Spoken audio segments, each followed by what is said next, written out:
In 2007, one of my store managers was caught stealing and he had been doing it for months. We had CCTV cameras, we had surprise audits, we had all the processes in place, but nothing worked. And then we did something which gave startling results, and today's video is all about that. Hi, my name is Madhumita Mohanty. I have spent 27 plus years in Indian retail. This story is going to come as a shocker for you all, and also a warning for store managers and area managers. I was heading the supermarket operations for one of India's largest retailers in one of the states. While we were amongst the last to open, we were the first one on the path to store profitability. One of my stores continued showing high shrinkage month after month, and nothing seemed to be working.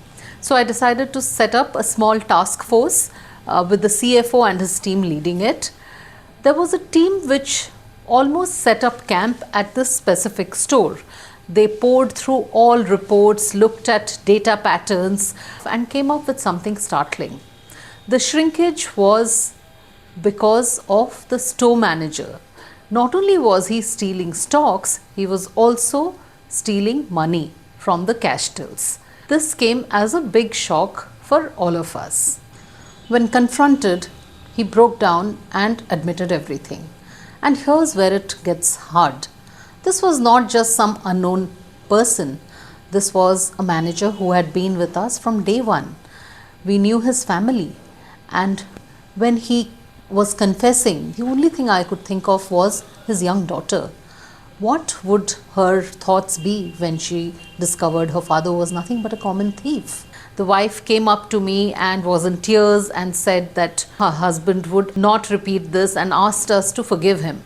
But we had to set an example. We could not have a morally bankrupt store manager leading a team.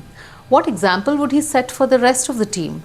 So I had to take one of the toughest decisions in my career, and we had to let the person go. This is a lesson for everybody. Your actions can impact not only your professional life but also your personal life. We did not hand him over to the police because he made good all the losses that he had caused the store. This experience taught me 3 things every retail leader should know. First, trust is essential, but blind trust isn't. Second, build your processes, build your systems, but also ensure that implementation and monitoring is critical. Check your checks. 3, do not let emotion guide your decision making.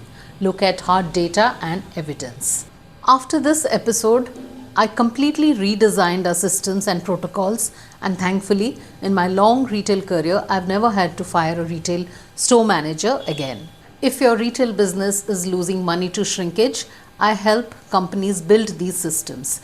Reach out to me in the email ID given in the description. And if you want more retail stories from my 27 years in Indian retail, then subscribe to this channel, and I will see you next week with yet another story.